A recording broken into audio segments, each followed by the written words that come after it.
رمضان المبارک میں قرآن ترجمہ کے ساتھ پڑھنا چاہتا ہوں، آپ رہنمائی فرمائیں کہ کس مترجم کی تلاوت کروں؟ شکریہ۔ بالکل کسی مترجم کی تلاوت آپ نے نہیں کرنی، یہ بات یاد رکھیں۔ عام بندہ جب قرآن کے ترجمے اٹھا کے اس میں غور و خوض شروع کرے گا، یہ گمراہی کا دروازہ کھلے گا۔ عام بندہ جب قرآن کے ترجمے اٹھا کے اس میں غور و خوض شروع کرے گا، یہ گمراہی کا دروازہ کھلے گا۔ ڈاکٹری میڈیکل کی کتاب آپ بغیر ماہر کے نہیں پڑھتے، تو قرآن کریم بغیر ماہر کے آپ کیوں پڑھیں گے؟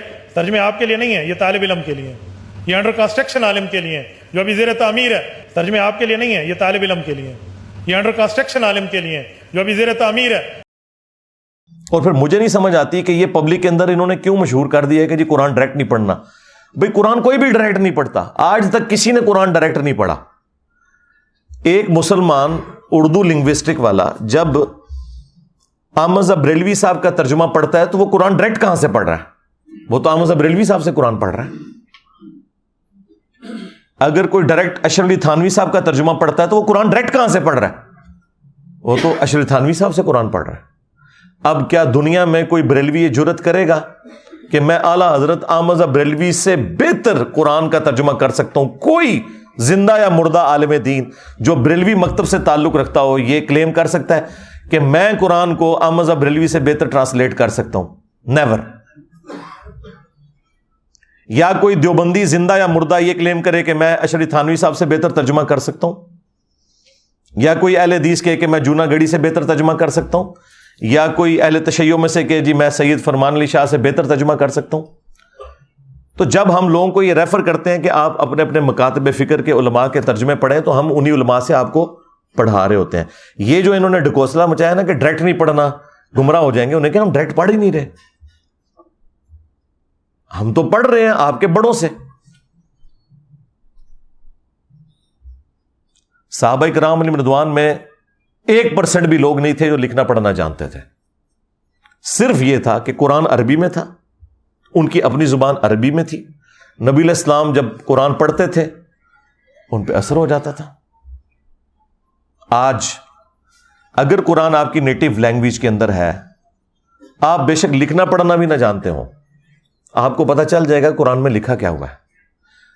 مجھے بتائیں، یہ 11 ستمبر 2001 ٹوئنس ٹاور کا جو اٹیک ہوا امریکہ میں، اس کے بعد جو ہزاروں لوگ مسلمان ہوئے ہیں پچھلی 2 دہائیوں کے اندر، کیا انہوں نے علماء سے جا کے قرآن پڑھا؟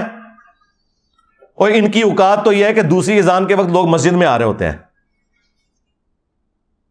انہوں نے انگریزی میں قرآن کا ترجمہ پڑھا، اسلام قبول کر لیا۔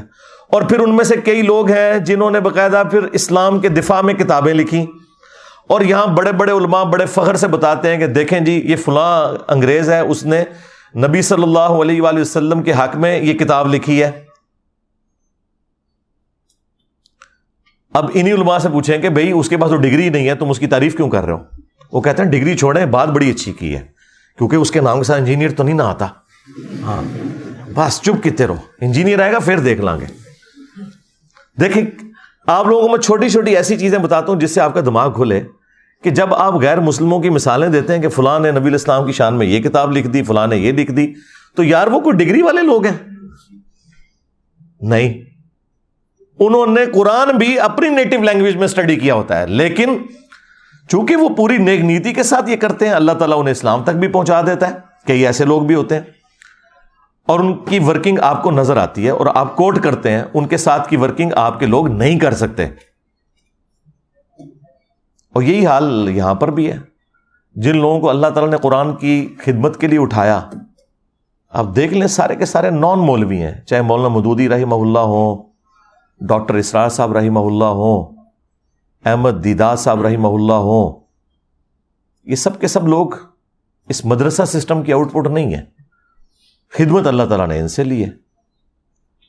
تو یہ جو علماء ممبروں پہ چڑھ کے آپ کو یہ کہہ رہے ہیں کہ قرآن و حدیث ڈائریکٹ نہ پڑھنا گمراہ ہو جاؤ گے، ان سے بڑا اسلام کا دشمن کون ہو سکتا ہے؟ ہم کس حوصلے کے ساتھ ان کی یہ باتیں سن لیتے ہیں؟ ویسے تو لاجیکلی یہ غلط بول رہے ہوتے ہیں، لیکن ان کے یہ الفاظ کیا قابل گرفت نہیں ہے کہ تم اسلام کی پیٹھ میں چھرا گھونپ رہے ہو؟ اصل میں یہود و نصارہ کے کفار کے ایجنٹ یہ لوگ ہیں جو آپ کے ممبروں پہ بیٹھے ہوئے ہیں کہ جی قرآن و حدیث ڈائریکٹ نہیں پڑھنا، اور یہ کہہ رہے کیوں ہیں؟ ان کو پتا ہے کہ ان کے فرقے کا کوئی عقیدہ قرآن و سنت کے مطابق نہیں ہے، انہیں فوراً فکر لگ جاتی ہے کہ اگر کسی نے قرآن ترجمے سے پڑھا تو پھر مرے ہوئے بزرگوں کو، بابوں کو پکارنا چھوڑ دے گا، ایک اللہ کا پکارنے والا وہ بن جائے گا۔ ایاک نعبد و ایاک نستعین۔ انہیں یہ فکر لگ جاتی ہے کہ اگر اس نے صحیح بخاری اور صحیح مسلم پڑھ لی تو اسے تو پتہ چلے گا کہ نماز کا طریقہ تو ایک ہی لکھا ہوا ہے تمام کتابوں کے اندر، سنی ہو یا شیعہ، اور سنیوں کی بھی ٹاپ آف لسٹ جو کتابیں بخاری اور مسلم، اس میں تو نماز کا طریقہ رکوع میں جاتے وقت اور رکوع سے اٹھتے وقت رفع الیدین کے ساتھ لکھا ہے۔ تو میں پھر اس کو کیسے سنبھالوں گا؟ یہ تو آگے مجھ سے پوچھے گا کہ بخاری مسلم تمہارے مدارس میں اگر پڑھائی جا رہی ہے تو تم لوگ نماز سنت کے مطابق کیوں نہیں پڑھ رہے؟ یہ پیچھے ریزن ہے، ان کے چندے بند ہو جائیں گے، یہ آپ کو کبھی بھی قرآن و حدیث ڈائریکٹ نہیں پڑھنے دیں گے۔ اسلام کے ساتھ دشمنی یہ لوگ کر رہے ہیں، قرآن کے بڑے دشمن یہ ہیں۔ اور پھر دیکھیں کیسی دشمنی ہے ان کی، آپ کو یہ قرآن کے حوالے سے بجائے یہ بتانے کے کہ یہ کتاب ہدایت ہے، آپ کو یہ بتائیں گے جی قرآن میں تو لکھا ہے کہ قرآن پڑھ کے لوگ گمراہ بھی ہو جاتے ہیں۔ استغفر اللہ۔ میری یہ بات یاد رکھیے گا، اگر کسی کا یہ عقیدہ ہے کہ قرآن لوگوں کو گمراہ کرتا ہے، ایسا شخص کافر ہے، اس کے کفر میں شک کرنے والا بھی کافر ہے۔ مسلمان کا یہ عقیدہ ہو ہی نہیں سکتا کہ یہ کتاب گمراہ کرتی ہے، ورنہ ہم غیر مسلم کو یہ کہیں گے کہ بھائی یہ لو کتاب پڑھو، گمراہ بھی ہو سکتے ہو، ہدایت بھی پا سکتے ہو، آگے تمہاری اپنی مرضی ہے۔ اوکے کہ جی کول ہی رکھو، ہاں لاجیکل۔ آج اگر کوئی غیر مسلم اسلام قبول کرنا چاہے یا اسلام کو سٹڈی کرنا چاہے اور ہم سے پوچھے بتاؤ تمہاری کتاب کون سی ہے، ہم اسے قرآن دیتے وقت یہ کہیں گے کہ یہ ہماری کتاب ہے، لیکن 50-50 چانسز ہیں، گمراہ بھی ہو سکتے ہو، ہدایت بھی، کہ جی کول ہی رکھو۔ اور اگر کوئی میرے جیسا مسلمان وہ یہ کہ یہ ہماری کتاب ہے، اسے پڑھو، یہ سراپا ہدایت ہے، اور آگے سے اگر وہ انگریز پوچھ لے کہ کیا تو نے بھی یہی قرآن پڑھ کے اپنے عقیدوں کی اصلاح کی تھی، تو 99% مسلمان جو ہے نا اس کا منہ دیکھیں گے کہ نہیں۔ پھر وہ آگے سے اگر یہ پوچھ لے کہ اگر تو نے اس کتاب سے ہدایت حاصل نہیں کی ہے تو مجھے کیوں مشورہ دے رہا ہے، تو ہمارے سر شرم سے جھک جائیں گے۔ قرآن میں کہیں نہیں لکھا یہ قرآن گمراہ کرتا ہے۔ وہ ایک جملہ، جس طرح میرے کلپ یہ چھوٹے چھوٹے کاٹتے ہیں نا، یہ اللہ کا کلپ کاٹا ہوا ہے ان مولویوں نے۔ یہ مولوی اتنے ظالم ہیں کہ یہ اللہ کے بھی کلپ کاٹتے ہیں۔ یضل بہ کثیرا ویہدی بہ کثیرا، یہ اللہ کا کلپ انہوں نے قرآن سے کاٹا ہے۔ قرآن میں یہ نہیں لکھا ہوا تھا کہ یہ کتاب گمراہ کرتی ہے۔ قرآن میں تو یہ لکھا تھا کہ اللہ تعالیٰ اس بات سے حیا محسوس نہیں کرتا کہ وہ بات سمجھانے کے لیے مچھر کی مثال دے یا اس سے بھی کسی حقیر چیز کی، اس کا مقصد بات سمجھانا ہے۔ لیکن جو واقعی بات ماننے والے ہوتے ہیں، اللہ تعالیٰ فرماتا ہے کہ وہ یہ جانتے ہیں کہ یہ قرآن اللہ تعالیٰ کی طرف سے حق ہے، اور جو بات ماننے والے نہیں ہوتے وہ اس میں کیڑے نکالتے ہیں، اور وہ کہتے ہیں کہ اللہ نے قرآن میں یہ مثال کیوں بیان کی، سورۃ الحج میں مکھی کی بیان کر دی، سورہ العنکبوت میں مکڑی کی بیان کر دی، تو اللہ تعالیٰ تو اتنی بڑی ہستی ہے تو یہ چھوٹی چھوٹی مثالیں کیوں بیان کرتا ہے؟ تو اس کے جواب میں اللہ تعالیٰ نے فرمایا کہ جو اہل ایمان ہے وہ تو جانتے ہیں کہ یہ حق ہے تیرے رب کی طرف سے، کیونکہ اس کا مقصد بات سمجھانا ہے۔ اچھا استاد وہ ہوتا ہے جو اسٹوڈنٹ کے لیول پہ اتر کے بات کو سمجھاتا ہے، اپنے علم کا روب نہیں ڈالتا موٹے موٹے الفاظ بول کے۔ لیکن یہ لوگ جو ہیں ان کے لیے پھر اللہ تعالیٰ کہتا ہے تمہارے لیے جواب یہ ہے کہ یضل بہ کثیرا ویہدی بہ کثیرا، اللہ تعالیٰ اس کتاب کے ذریعے گمراہ کر دیتا ہے بہت سے لوگوں کو، کن لوگوں کو کہ جو نہیں مانتے کہ یہ اللہ کا کلام ہے اور جو اللہ کی مثالوں کے ساتھ ایگری نہیں کرتے، اور ہدایت دے دیتا ہے بہت سے لوگوں کو۔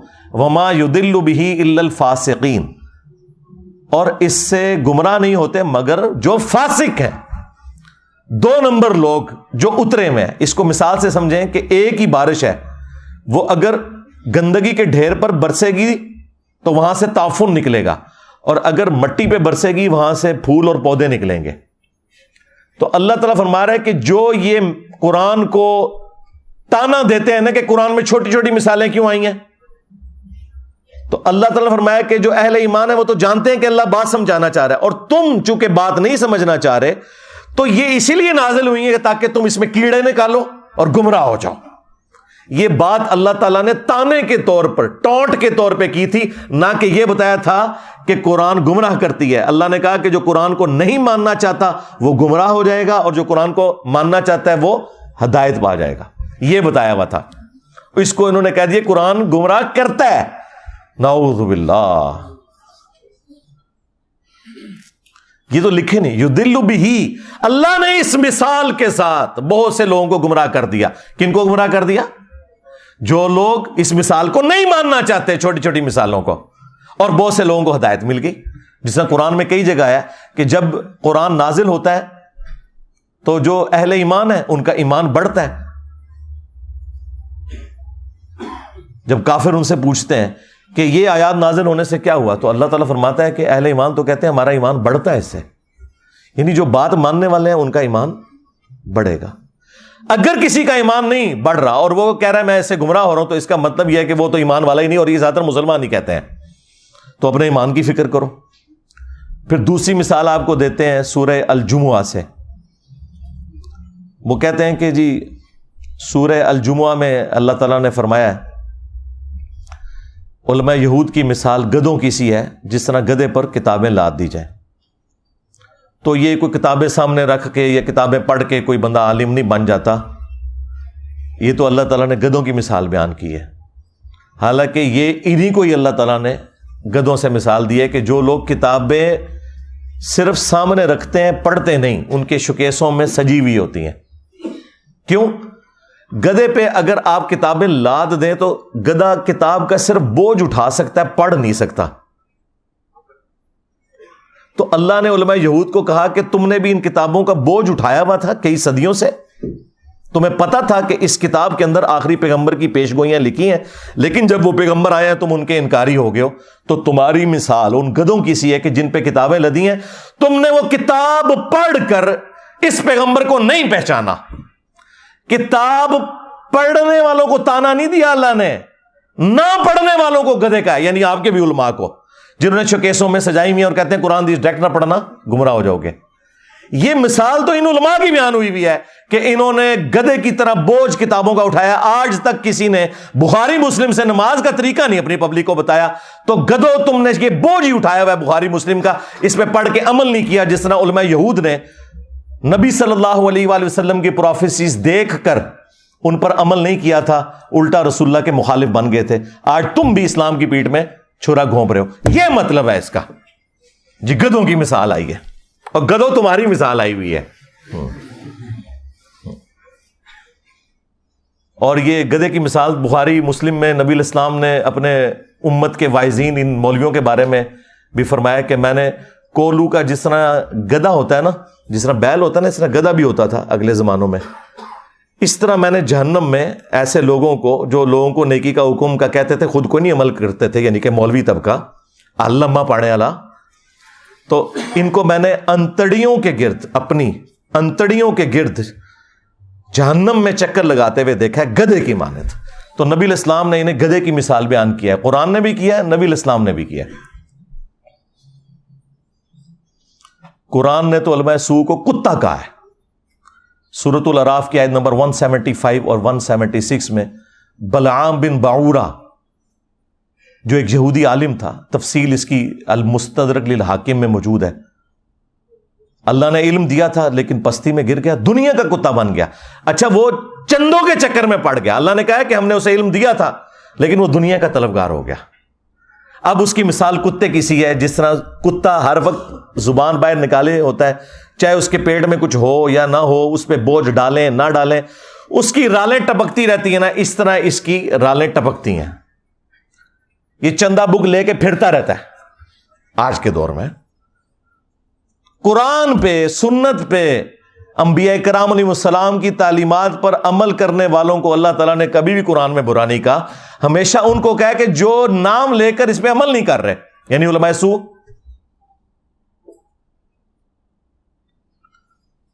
پھر ابو داؤد کے اندر وہ حدیث موجود ہے کہ نبی علیہ السلام نے فرمایا میری امت میں ایسے فرقے پیدا ہوں گے، ان میں ایسی بدعات سرایت کر جائیں گی جس طرح ہلکا کتا، یہ ریبیز جو ہوتے ہیں، یہ کسی کو کاٹ جائے اور اس کے ایک ایک رگ و ریشے میں اس کا زہر پہنچ جائے نا، اس طرح میری امت میں ایسے فرقے ہوں گے کہ جن کے اندر بدعات کا زہر پہنچ جائے گا جس طرح کتا کاٹ جاتا ہے۔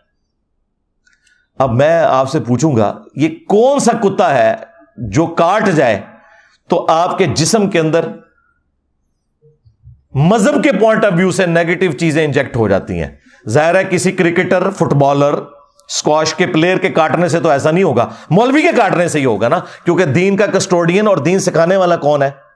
مولوی۔ تو یہ ہلکا کتا کون ہے؟ اور اگر آپ کو یقین نہ آئے تو آپ بریلویوں سے پوچھ لیں کہ دیوبندیوں کے علماء کیا ہیں، وہ کہیں گے بلعام بن بورا۔ ہاں، دیوبندیوں سے پوچھیں، وہ کہیں گے بریلویوں کے علماء بلعام بن بورا۔ تو میں جو بات کر رہا ہوں اس کے اوپر اجماع امت ہے، ہاں ذہن میں رکھیے گا، میں نے کوئی ایسی بات نہیں کی ہے کہ جس کے اوپر اتفاق نہ ہو۔ وہ اپنی اینک لگا کے دیکھ رہے ہوتے ہیں نا، اس لیے ان کو برا لگ رہا ہوتا ہے۔ آپ کسی بھی مسلمان سے پوچھیں کہ یہ قرآن حکیم میں جو اللہ نے مختلف جگہ پہ فرمایا ہے کہ جو گمراہی کے پیشواں ہیں یہ اپنے ماننے والوں کو اپنے ساتھ جہنم میں لے کے جا رہے ہوں گے، تو اگر کسی بریلوی سے پوچھیں کیا اس سے مراد احمد صاحب بریلوی صاحب ہوں گے، کہے گا نہیں یہ تو دیوبندیاں دے بارے چ ہے۔ دیوبندیوں سے پوچھیں وہ کہیں گے احمد صاحب بریلوی کے بارے میں، اور یہ کہتے ہیں، وہ کتابوں میں بھی لکھا ہے۔ نہ تسلی ہو تو المحند علی المفند اور حسام الارمین پڑھ کے آپ دیکھ لیں، شیطانی لشکر کہہ دیا ہے، کتا تے شاہی کوئی نہیں، شیطانی لشکر۔ شیطان سے بڑا تو اللہ کا کوئی دشمن نہیں نا، اس پلانٹ ارتھ پہ، اس کائنات کے اندر سب سے بڑا گمراہ شخص اگر کوئی ہے نا، شیطان ہے۔ تو یہ سارے ایک دوسرے کو کہتے ہیں، صرف ہم نے اس کو ایکسپوز کر دیا ہے پبلک کے سامنے کہ ان کا پوائنٹ آف ویو کیا ہے۔ آج بھی یہ لوگ سوچ رہے ہوں گے کہ دیکھو مسئلہ سویڈن ہی جو ہے تو انجینئر صاحب ساڑھے مگر پہ گئے ہیں، اس لیے پڑھے ہیں کہ بھائی ان کی دشمنی تو سب پہ عیاں ہے، پوری دنیا کے لوگ انہیں برا کہہ رہے ہیں، تم لوگ جو ہے نا عزتیں اویل کر رہے ہو اللہ رسول کے نام کے اوپر، تمہارے جو چہروں کے اوپر میک اپ ہے نا یہ تو میں نہیں اتارنا ہے نا، ان سے ہمیں کم تکلیف ہے، تم نے ہماری نسلیں خراب کر دی، ہمارے آباء و اجداد کو جہنم میں پہنچایا تم لوگوں نے، قرآن و سنت کے نام پہ جو تم بتاتے رہے، جو چورن بیچتے رہے، وہ ہمارے بڑے یہی سمجھتے رہے یہی قرآن و سنت میں لکھا ہوا ہے۔ اس نے تو دنیاوی طور پر قرآن کو آگ لگانے سے کیا قرآن ختم ہو جائے گا؟ زیادہ سے زیادہ ہمیں ایک تکلیف ہوئی ہے نا تو ہم اس کا اظہار کریں گے۔ تو مجھے بتائیں کتنے مسلمان ہیں جنہوں نے یہ آگ لگائے جانے والے واقعے کے بعد آ کے وی لاگ بنایا کہ ہاں بھائی آج کے بعد میں 5 وقت نماز پڑھوں گا، میں داڑھی رکھوں گا، اور آج سے ہی میں قرآن ترجمے سے پڑھوں گا، اور میں دیکھوں گا کہ میرے رب نے مجھ سے کیا کہا ہے، تم نے میری اس کتاب کو آگ لگائی ہے، میں آج سے اس کتاب کے مطابق عمل شروع کر دوں گا۔ ایک کوئی گل کر کے دسے، کوئی نہیں کرتا، نہ کوئی عالم نہ کوئی وائز کسی کو کہے گا کہ تم ایسا کرو، کیونکہ کتی چورا نہ رلی ہوئی ہے۔ ہاں، گھر کی حفاظت کے لیے کتا رکھا جاتا ہے نا، اگر وہ چوروں کے ساتھ مل جائے تو پھر اس گھر کی حفاظت نہیں ہوتی۔ آپ کے بھی یہ علماء سو جن کو قرآن میں کتا کہا گیا، جنہیں سن نبی داؤد میں نبی علیہ السلام نے کتا کہا، جنہیں قرآن میں گدھا کہا گیا، جنہیں بخاری مسلم میں نبی علیہ السلام نے گدھا کہا، یہ بھی مل گئے ہوئے ہیں ان کے ساتھ۔ قرآن و حدیث ڈائریکٹ نہ پڑھنا گمراہ ہو جاؤ گے، قرآن و حدیث ڈائریکٹ نہ پڑھنا گمراہ ہو جاؤ گے۔ اور اس بات کے اوپر کسی کی جرت ہی نہیں ہوتی کہ بولے، کہ ان کو للکارے کہ یار یہ کیا بات تم کر رہے ہو، یہ اسلام کے ساتھ دشمنی کر رہے ہو۔ کیا یہ قرآن و حدیث میں کہیں لکھا ہوا ہے کہ قرآن و حدیث ڈائریکٹ نہ پڑھنا گمراہ ہو جاؤ گے؟ وہ ایک آیت تھی، انہوں نے جو میں نے اس کا بھی کھول دیا کہ وہ اللہ تعالیٰ کا کلپ کاٹا ہوا ہے انہوں نے۔ اللہ نے کہا جو قرآن کو نہیں مان رہے وہ گمراہ ہو جائیں گے، اور جو اہل ایمان ہے وہ تو کہتے ہیں یہ حق ہے، یہ ساتھ ہی لکھا ہوا ہے اسی آیت کے اندر، یہ کلپ کاٹا ہوا ہے انہوں نے۔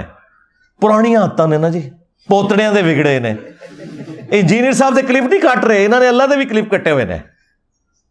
یضل بہ کثیرا، اور ظالم انسان، کیا تجھے قرآن میں یہ آیت نظر نہیں آئی تھی شہر رمضان الذی انزل فیہ القرآن، رمضان کا مہینہ وہ ہے جس میں قرآن نازل ہوا، ھدی للناس، پوری انسانیت کے لیے ہدایت ہے، وبینات من الہدی، اور اس میں ہدایت کے روشن دلائل ہیں، والفرقان، اور یہ کتاب حق اور باطل میں تمیز کرنے والی کتاب ہے، ھدی للناس، پوری انسانیت کے لیے،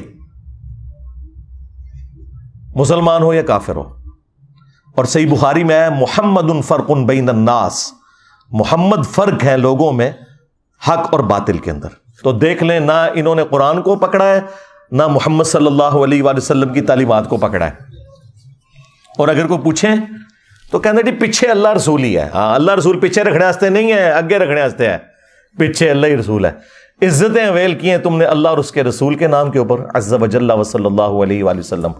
چندے کھائے ہیں تم لوگوں نے، جدادیں بنائی ہیں رسول اللہ صلی اللہ علیہ وآلہ وسلم کے نام پر دھوکہ دے کر لوگوں کو، مکے اور مدینے کے نام کی آوازیں لگا کر تم نے سواریاں سوار کی، لیکن پھینکی جا کے بغداد میں، اجمیر میں، دیوبند میں، بریلی میں۔ غداری کی ہے تم لوگوں نے، اور دیکھو پھر اللہ تعالیٰ نے تمہارے اوپر بلائے کتنی بڑی چھوڑ دی ہے۔ جو کہتا ہے کہ میرے نبی عیسیٰ ہے ہی کوئی نہیں، تیرے بابے تھے، شے ہی کوئی نہیں۔ اس تکلیف کا اندازہ آپ کو ہوگا جب آپ دعوت کا کام کریں گے، پھر آپ کو پتہ چلے گا انجینئر صاحب تو بہت نرم ہے، وہ تو خالی شعر پڑھتے ہیں، ان کے ساتھ تو کچھ اور ہونا چاہیے۔ یہ قرآن کے ساتھ غداری ان لوگوں نے کی ہے۔ اگر آج مسلمان اس واقعے کے بعد یہ ایک سبق لرن کر لینا کہ ہم نے خود بھی قرآن پڑھنا ہے ترجمے سے، قرآن کی تعلیمات کو سیکھنا ہے اور اپنی اولاد کو بھی سکھانا ہے، تو میں کہتا ہوں یہ نقصان کچھ بھی نہیں ہے اگر ہم یہ کرنے میں کامیاب ہو جائیں۔ قرآن حکیم میں اللہ تعالیٰ نے تو آپ کے پروفٹ صلی اللہ علیہ وآلہ وسلم کا جو انسٹرومنٹ آف دعویٰ ہے نا، وہ قرآن بتایا۔ وَأُوحِيَ إِلَيَّ هَذَا الْقُرْآنُ لِأُنذِرَكُمْ بِهِ وَمَنْ بَلَغَ، اے نبی تم فرما دو قرآن میری طرف اس لیے وحی کیا گیا تاکہ میں اس کتاب کے ذریعے لوگوں کو ڈر سناؤں آخرت کا، اور جس تک یہ کتاب پہنچ جائے اسی کتاب کے ذریعے وہ تبلیغ کرے، ڈر سنائے۔ یعنی جو دعوت و تبلیغ کے لیے سلیبس ہے وہ قرآن ہے، فضائل اعمال یا فضائل سنت نہیں ہے، قرآن ہے۔ فذکر بالقرآن من یخاف وعید، اے نبی قرآن کے ذریعے تبلیغ کریں، ڈر سنائیں ہر اس شخص کو جو اللہ کی دھمکی سے ڈرنے والا ہے۔ اور نبی الاسلام کے دنیا سے تشریف لے جانے کے بعد قیامت تک کے لیے اللہ تعالیٰ نے ختم نبوت صلی اللہ علیہ وآلہ وسلم کی برکت سے اس کتاب کو محفوظ بھی کر دیا۔ انا نحن نزلنا الذکر وانا لہ لحافظون، بے شک اس الذکر قرآن کو، یاد دہانی کو، جو اللہ کی یاد دلانے والی کتاب ہے، کتاب نصیحت ہے، ہم نے نازل کیا، ہم ہی اس کی حفاظت کرنے والے ہیں۔ اگلی کتابیں ٹیمپر ہوتی تھی، نیا پیغمبر آ جاتا تھا، اب چونکہ پیغمبر کوئی نہیں آنا تو اللہ تعالیٰ نے اس کتاب کو قیامت تک کے لیے محفوظ کر دیا۔ پھر اللہ تبارک و تعالیٰ نے امت کے لیے فرما دیا وَلَقَدْ يَسَّرْنَا الْقُرْآنَ لِلذِّكْرِ فَهَلْ مِن مُدَّكِرٍ، ہم نے قرآن کو نصیحت حاصل کرنے کے لیے آسان کر دیا، تو ہے کوئی نصیحت حاصل کرنے والا؟ اچھا یہ تو قرآن میں 4 جگہ لکھا ہوا ہے ایک ہی سورت کے اندر، یہ کہاں لکھا ہے کہ قرآن نصیحت حاصل کرنے کے لیے مشکل ہے؟ تو ہے کوئی اس سے بھاگنے والا؟ اور یہ تو آپ کو مولوی کہہ رہے ہیں قرآن و حدیث ڈائریکٹ نہ پڑھنا گمراہ ہو جاؤ گے۔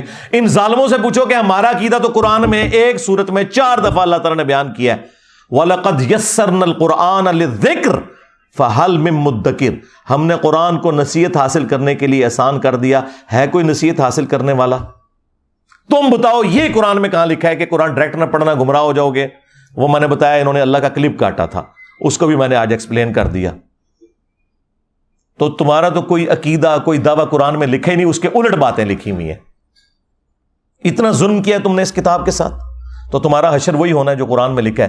وقال الرسول یا رب ان قوم اتخذوا هذا القرآن مہجورا، رسول اللہ قیامت کے دن شکایت کریں گے کہ اے اللہ میری امت نے قرآن کو پیٹھ کے پیچھے ڈال دیا تھا، ہمیں صرف شفاعت والا ورژن بتایا گیا جو حق ہے، لیکن جو شکایت لگنی ہے کہ قرآن کو پیٹھ کے پیچھے ڈال دیا تھا، وہ نہیں ہمیں بتایا گیا، اور پریکٹیکلی ہمیں نظر آ رہا ہے کہ قرآن کو پیٹھ کے پیچھے ڈال دیا گیا، اور نبی صلی اللہ علیہ وآلہ وسلم کو اس چیز کا غم ہے کہ مجھے قیامت کے دن اپنی امت کے خلاف گواہی دینی پڑ جائے گی کیونکہ انہوں نے قرآن چھوڑ دیا۔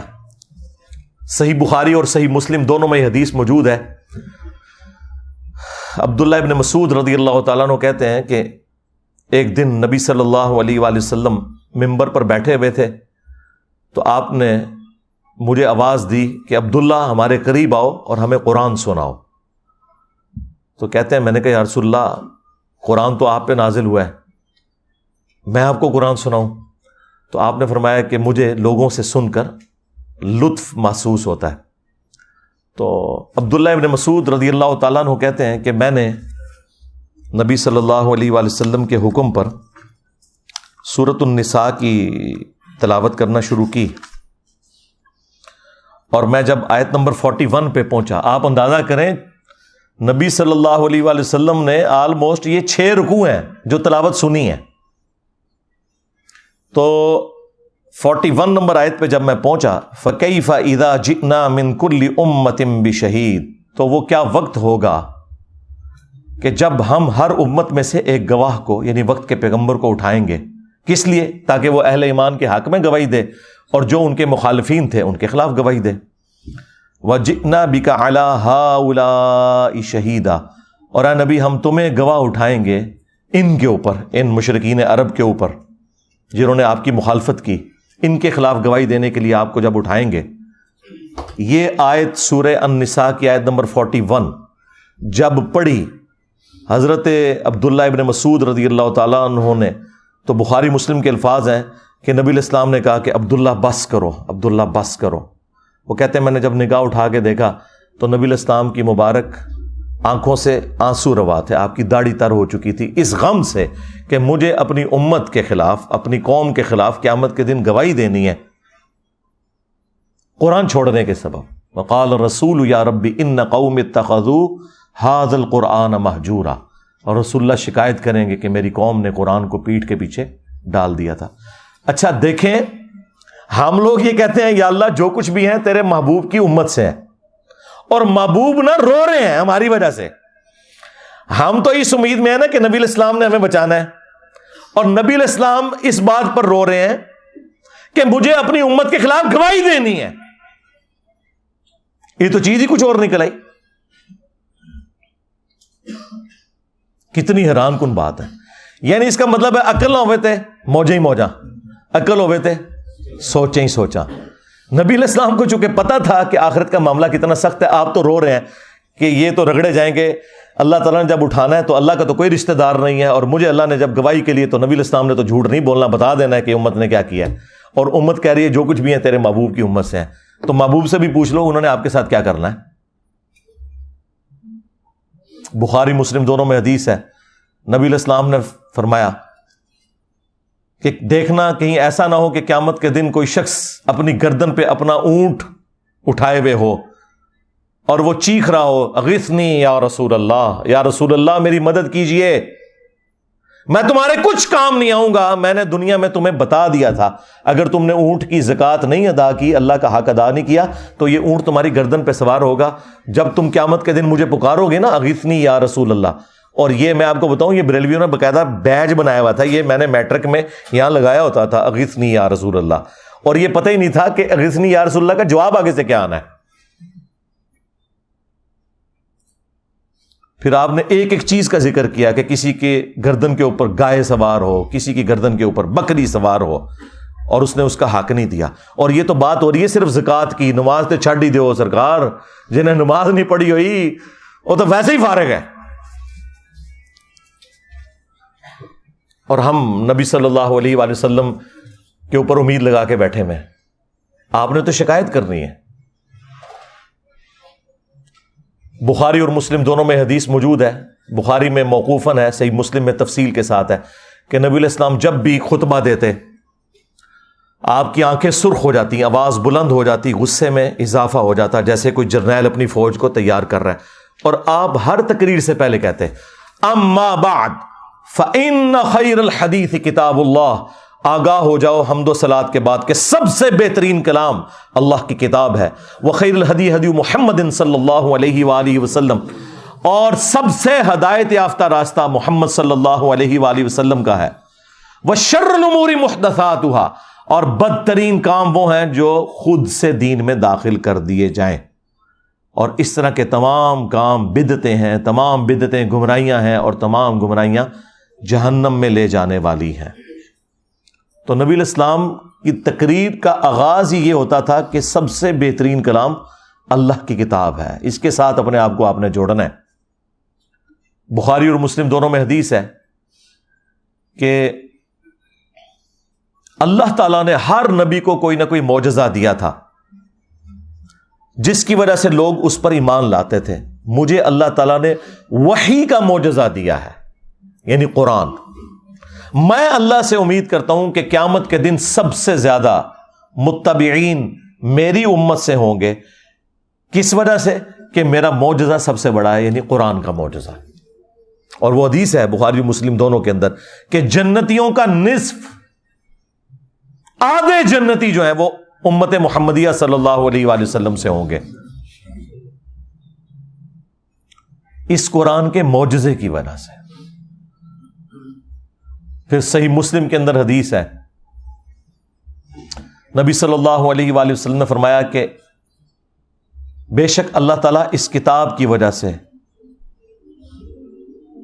بعض لوگوں کو عروج دے گا اور بعض لوگوں کو زوال پذیر کرے گا.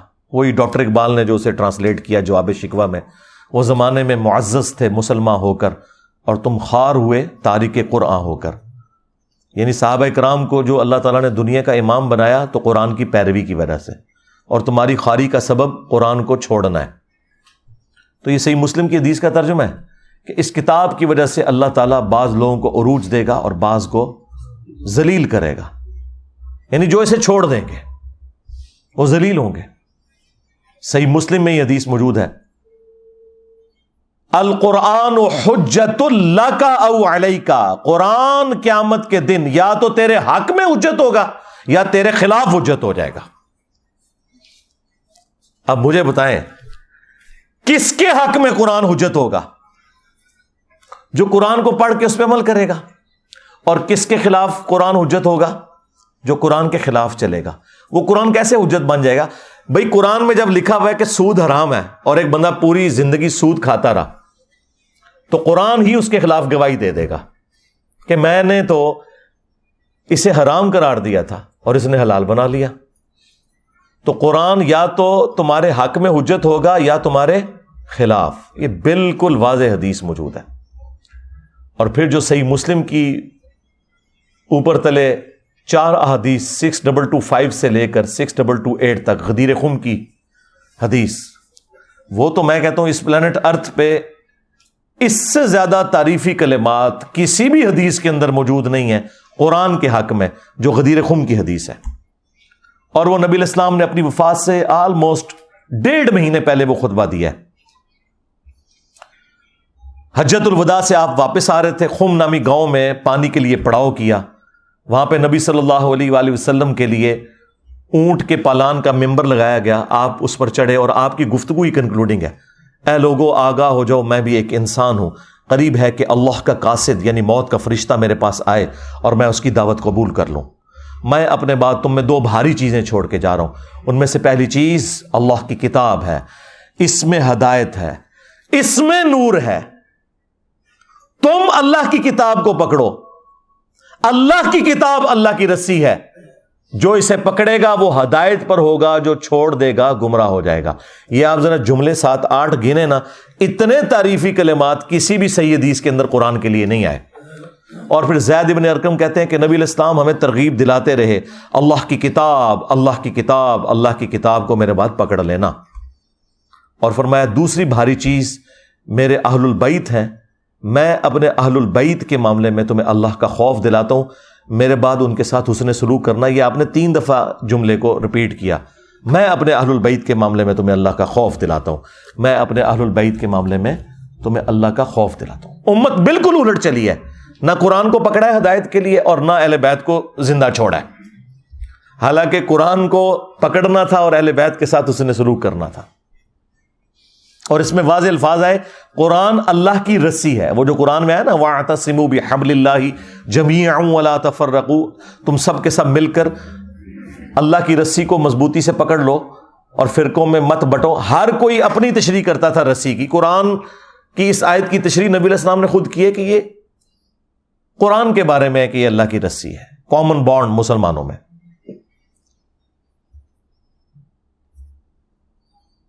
پھر صحیح بخاری میں ایک بڑی رکت انگیز حدیث موجود ہے.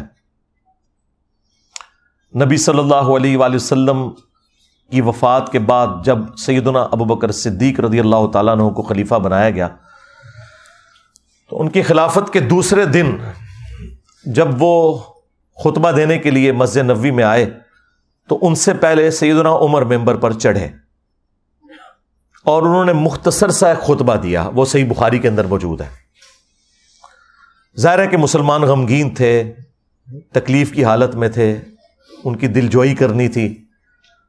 تو انہوں نے کہا کہ دیکھو اللہ تعالیٰ نے اپنے نبی کے لیے وہ پسند کیا جو اللہ کے پاس ہے اور وہ نبی کے حق میں بہتر بھی ہے،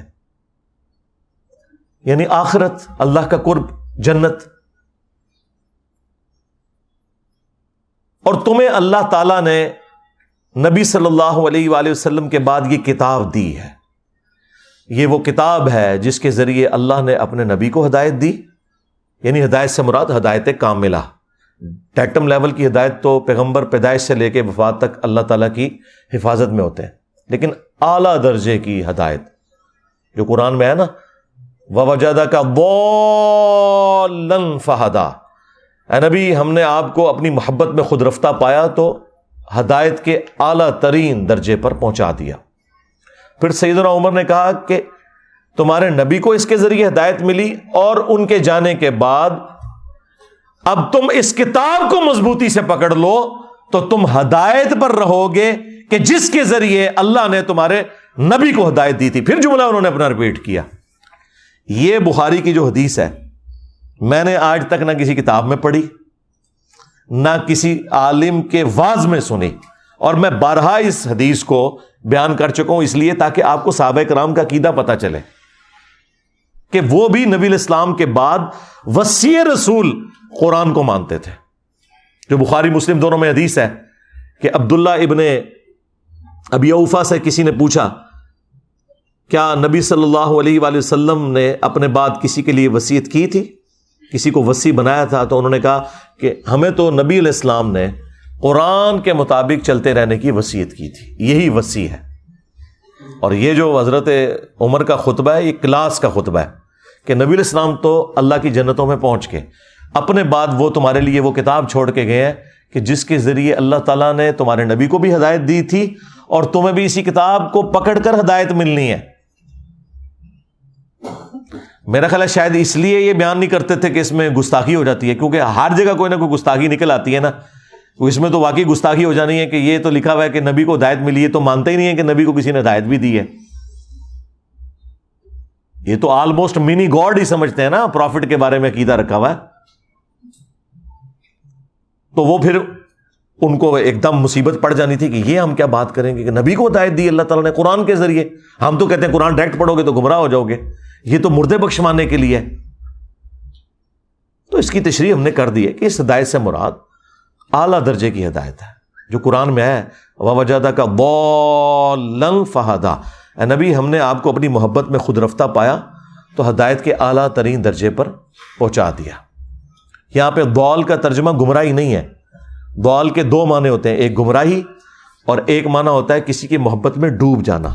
جس طرح یوسف علیہ السلام کے بھائیوں نے کہا تھا اپنے باپ کے لیے، حالانکہ وہ پیغمبر کے بیٹے تھے، پیغمبر کے صحابہ تھے، کافر نہیں تھے، ان ابانا لفی ضلال مبین، بے شک ہمارے ابا جان تو یوسف کی محبت میں ڈوب چکے ہیں. وہاں یہ ترجمہ نہیں ہوگا کہ ہمارے ابا جان گمراہ ہو چکے ہیں، یہ اگر بات کہتے تو کافر ہو جاتے. وہ انہوں نے اپنے باپ کو کہا کہ وہ یوسف کی محبت میں ڈوب چکے ہیں.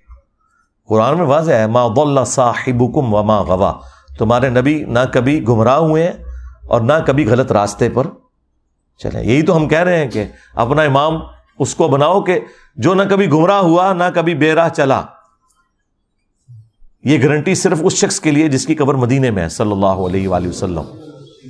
جو ہمارے بابا جان ہیں, النبی اولا بالمؤمنین من انفسہم وازواجہ امہاتہم, نبی صلی اللہ علیہ وآلہ وسلم مومنین کی جانوں پر ان سے بڑھ کر حق رکھتے ہیں, اور نبی کی بیویاں امت کی مائیں ہیں.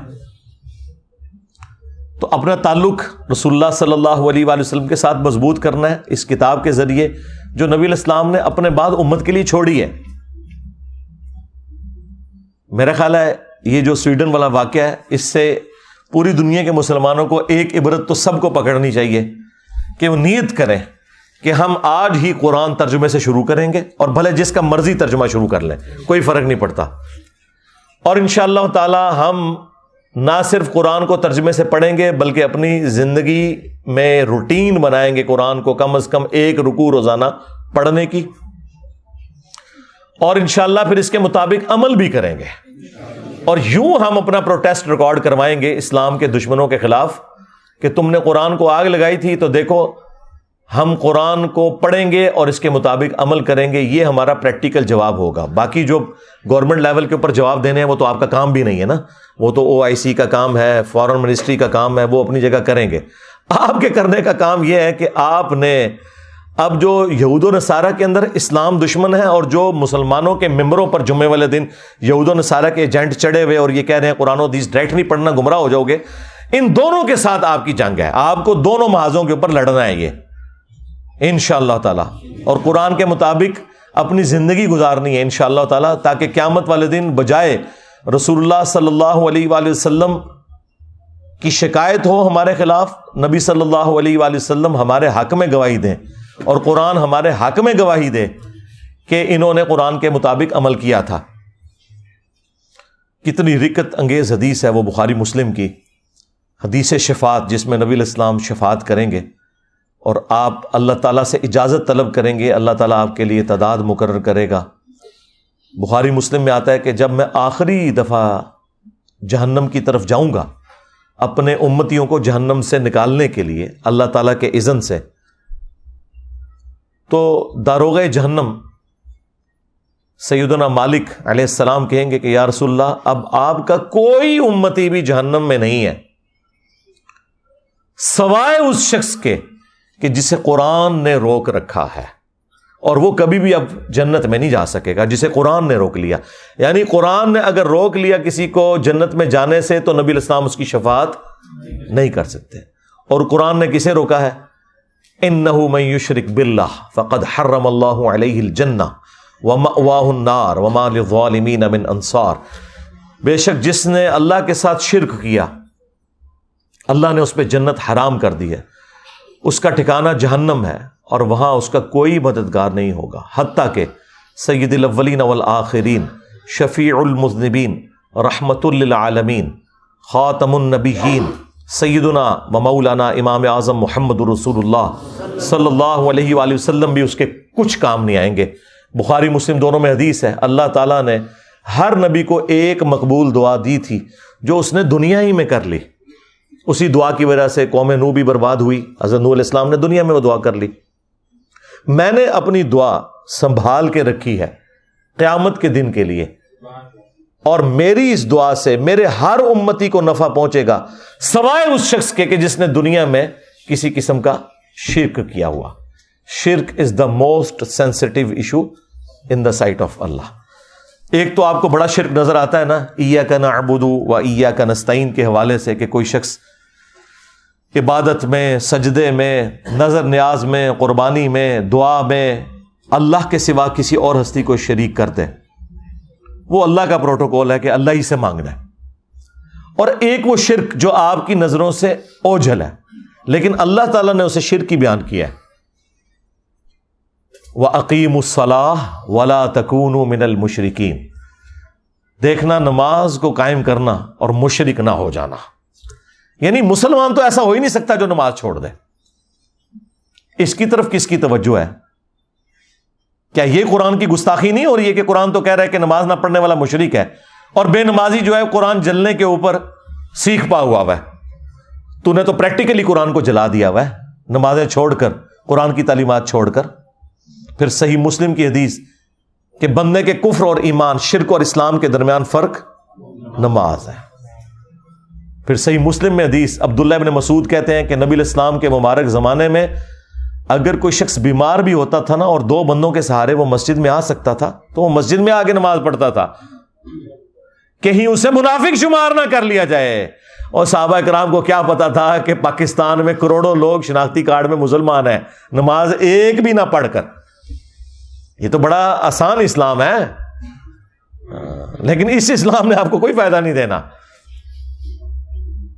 جامعہ ترمذی میں حدیث ہے، نبی صلی اللہ علیہ وآلہ وسلم نے فرمایا کہ ہمارا اور منافقین کا عہد نماز کی بنیاد کے اوپر قائم ہے، جس نے نماز چھوڑ دی اس نے کفر کیا. اور جامعہ ترمذی میں حدیث ہے، عبداللہ بن شقیق تابعی کہتے ہیں کہ صحابہ کرام علیہم رضوان تارک الصلاۃ کے سوا کسی کی تکفیر نہیں کرتے تھے، یعنی وہ نماز چھوڑنے والے کو کافر سمجھتے تھے. اگر کوئی گناہ تھا جس کی بنیاد پہ صحابہ کرام لوگوں کو کافر سمجھتے تھے، وہ نماز چھوڑنے کا گناہ ہے. اب مجھے بتائیں صحابہ کرام کے نزدیک کیا پاکستانی قوم مسلمان ہے؟ تو اسی کہتے اسی اسلامی نظام اتنے نافذ کرنا ہے کدے ہوتے ہیں؟ پہلے مسلمان تے کر لو انہوں، پھر اقامت دین بھی ہو جائے گی، اسلامی نظام بھی ہو جائے گا. پھر سنن نبی داؤد میں حدیث ہے، نبی علیہ السلام نے فرمایا کہ قیامت کے دن سب سے پہلے سوال ہوگا نماز کے بارے میں. قیامت کے دن اگر اس کا سوال یہ والا آسان ہو گیا تو اگلے معاملات اس کے لیے آسان ہو جائیں گے، اور اس میں پھنس گیا تو پھر مارا گیا. اور ابو داؤد میں حدیث ہے، جب بچہ 7 سال کا ہو جائے اسے نماز کا حکم دو، اور 10 سال کا ہو نماز نہ پڑھے تو مارو اسے. اور بچوں کے 10 سال کی عمر میں بسترے بھی الگ کر دو. پھر جو مسند احمد کے اندر حدیث ہے کہ نبی علیہ السلام نے فرمایا کہ نمازی کے لیے نماز قیامت کے دن روشن دلیل ہوگی، نور ہوگی، نجات کا ذریعہ ہوگی. اور جس نے نماز چھوڑ دی اس کے لیے نہ تو کوئی دلیل ہے قیامت کے دن اللہ کے حضور بچنے کی، نہ کوئی نجات والا معاملہ ہے. الٹا اس کا حشر قارون، فرعون اور حامان کے ساتھ ہوگا. یعنی ہوگا مسلمان لیکن کھڑا کس کے ساتھ ہوگا؟ فرعون کے ساتھ، وہ جو دنیا میں کہتا تھا کچھ بھی ہیں تیرے محبوب کی امت سے ہیں وہ. اور ابن ماجہ میں حدیث ہے، صحابی کہتے ہیں نبی علیہ السلام نے مجھے وصیت کی تھی کہ نماز نہ چھوڑنا، اگر تو نے نماز چھوڑ دی تو اللہ کا ذمہ پھر اٹھ گیا تجھ سے، پھر اللہ تعالیٰ نے کوئی گارنٹی نہیں تیری لی ہوئی. تو نماز اور قرآن یہ آج کے 2 تحفے ہیں میری طرف سے اس دکھی امت کے لیے جسے سویڈن میں قرآن کے جلنے کا غم ہے، لیکن وہ خود قرآن کو آگ لگائے ہوئے ہیں، انٹلیکچوئل آگ. اور جن علماء کا وہ پیروکار ہے، جن بزرگوں کا وہ پیروکار ہے، وہ بھی قرآن کے دشمن. تو مرنے سے پہلے اے مسلمان کر لے اس پہ غور. کتابوں کا خدا اور ہے، بابوں کا خدا اور. اگرچہ بابے بھی اسی خدا کو مانتے تھے، وہ تو جیوز اور کرسچن بھی اسی خدا کو مانتے ہیں، لیکن ان کوالٹیز کے ساتھ نہیں جو قرآن و سنت میں آئی ہیں، بلکہ ان کی اپنی تعلیمات ہیں. اور یقین کر جب یہ تو غور کر لے گا تو تیرے اندر سے آواز نکلے گی کیا کہ نہ میں بابی، نہ میں بابی، میں ہوں مسلم علمی کتابی. اور اگر یہ نعرہ ہر جگہ سے بلند ہو کہ نہ میں بابی، نہ میں بابی، میں ہوں مسلم علمی کتابی، تو آپ دنیا میں یہ چینج دیکھیں گے کہ انشاءاللہ تعالی فرقوں کی دکانیں بند. The damage has been done. صلو علی محمد وآل محمد. اللہم صلی علی محمد وعلی آل محمد واصحاب محمد وازواج محمد وامت محمد اجمعین الی یوم الدین. آمین.